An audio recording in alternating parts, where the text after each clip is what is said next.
Hey everybody, this is Perch, and it's Wednesday. It's New Comics Day, and you might have gone to the comic shop hoping to get your hands on Gunslinger Spawn, the latest edition in the Spawn universe with Brett Booth art.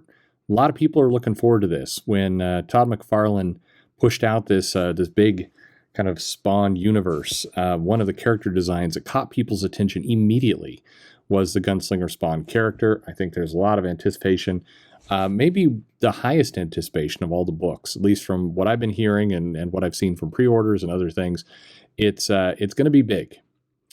So you might have gone to the store to look for it, and you might have, correctly assumed that Wednesday, October 20th, 2021, was going to be the day you'd find it on the shelves.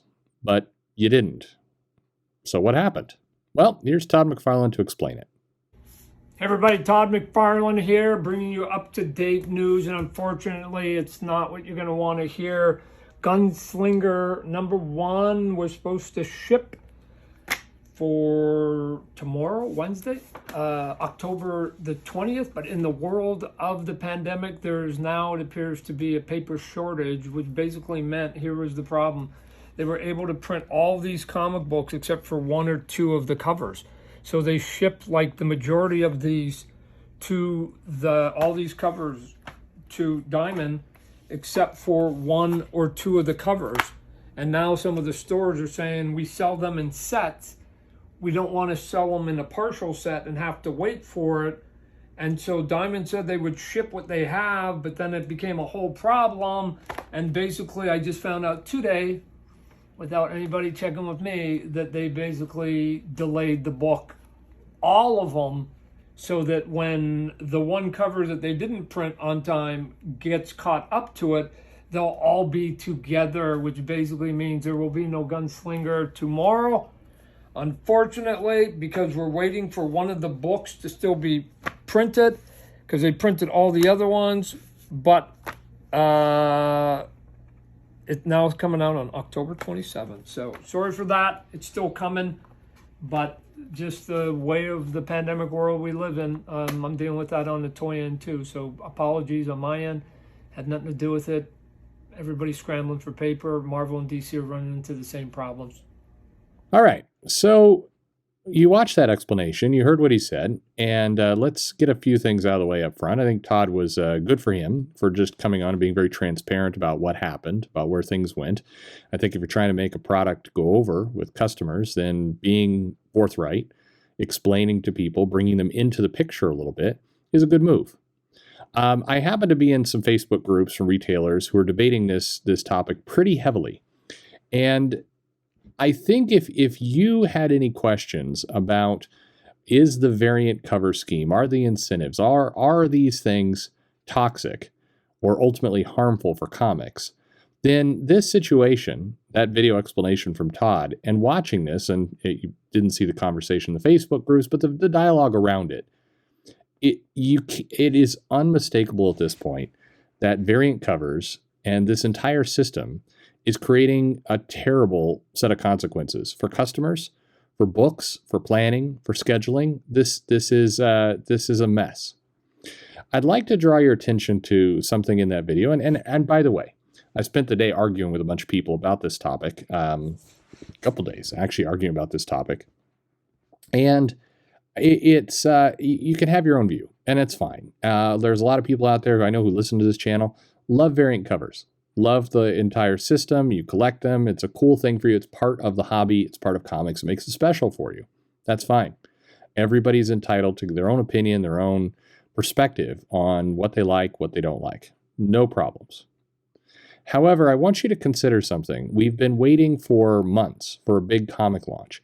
In many cases, if you run a retail establishment, you don't live with excess cash just pouring out of your pockets. You have rent. You try and plan around big comic releases so you can pay for services, so you can pay for things. Especially when you get a bunch of pre-orders for something and you know you're going to get a big week. If there's a delay, even by a 1 week, like this comic looks like it's going to be delayed 1 week, it's harmful. It's not helpful as a retailer to have this happen to you. Now, to be clear, in no circumstance do I think Todd McFarlane deserves any of the blame here.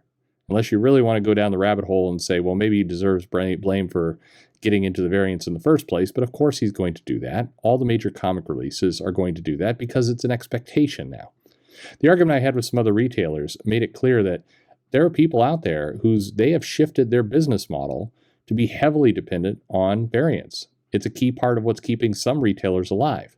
Now, I did argue, and I'll argue here, that's unhealthy. If you run a comic shop and you're heavily dependent on variants, you are playing with fire.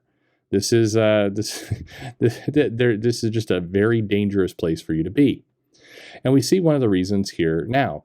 We've moved to a place where you had one cover that wasn't ready of the assorted covers that were going to come out with Gunslinger Spawn. One of them that wasn't ready.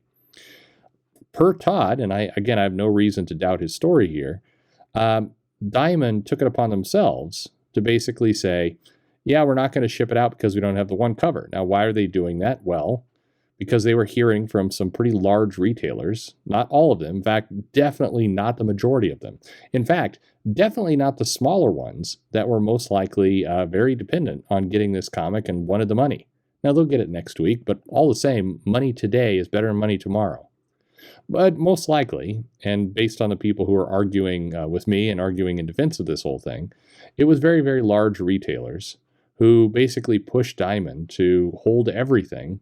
So, as Todd said in his video, they could sell bundles. They could sell everything at once. Now, I just want to interject here, and this is one of the points I made in some of the retailer forums, that this is crazy talk. Because in many cases, you could sell the covers you have. If a customer came in and they had pre-ordered the entire set, they were ready to plop their money down to get everything. What's to stop a comic store from saying, hey, we didn't get one of the covers in? Comic customers are very familiar with things not shipping properly. What's to stop one of the comic shop from basically saying, we'll have this cover for you, waiting, all ready, pristine, clean, ready to go next week. Just come on in next week when it comes. I'll put it right in your hands. First off, that's having an honest relationship with your customers. That'd be a good idea. Much in the same way Todd's trying to have an honest relationship with his customers by explaining what happened in that video. He didn't have to do that. He could have basically shrugged his shoulders and put out a single tweet or a statement going, yeah, pandemic, what are you going to do? That's what other companies are doing. But instead, he took the time to explain the whole situation. I appreciate that. That's having a good relationship with your customers. For a retailer, being able to do the exact same thing, say, hey, look, we got some comics, one's missing. That's a perfectly reasonable piece of feedback. That's a perfectly reasonable way to talk to your customers. And in many cases, it's going to create a good experience for your customer. They're going to feel closer to you because they feel like they're in the picture. They may sit there and grouse about Diamond or the pandemic or printing shortages or paper issues, whatever it happens to be, supply chain messes. You can have a healthy, nice conversation of you, the retailer, and the customer fighting this common enemy. And then they come in next week, and chances are they're going to not only pick up your comic, they're going to be ready to buy more. In fact, I'll take it one step further.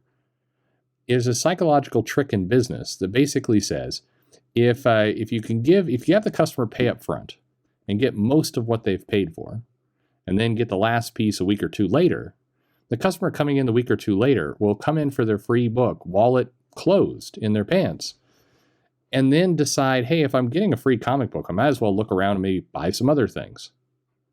Chances are you're actually going to make more money by splitting it up that way. Now, you don't do that every time, but this doesn't happen every time. This is a rare occurrence. All signs, in my view, point to it would have been better to ship the books and deal with the outcome. The fact that a decision was made, and per Todd, without even consulting him, to just hold everything for this one issue, that's insanity. But it also sends a very clear message of what's currently going on with variants. We've jumped the shark.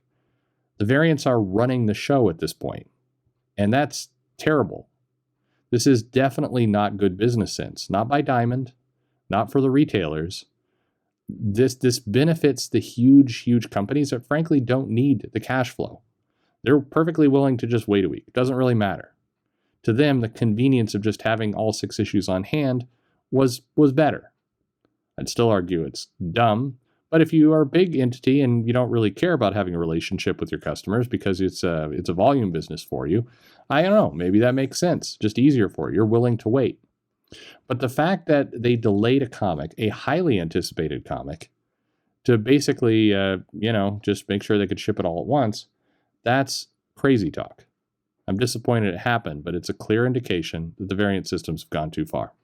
Let me know what you think in the comments below. Like and subscribe, of course, and thanks for listening.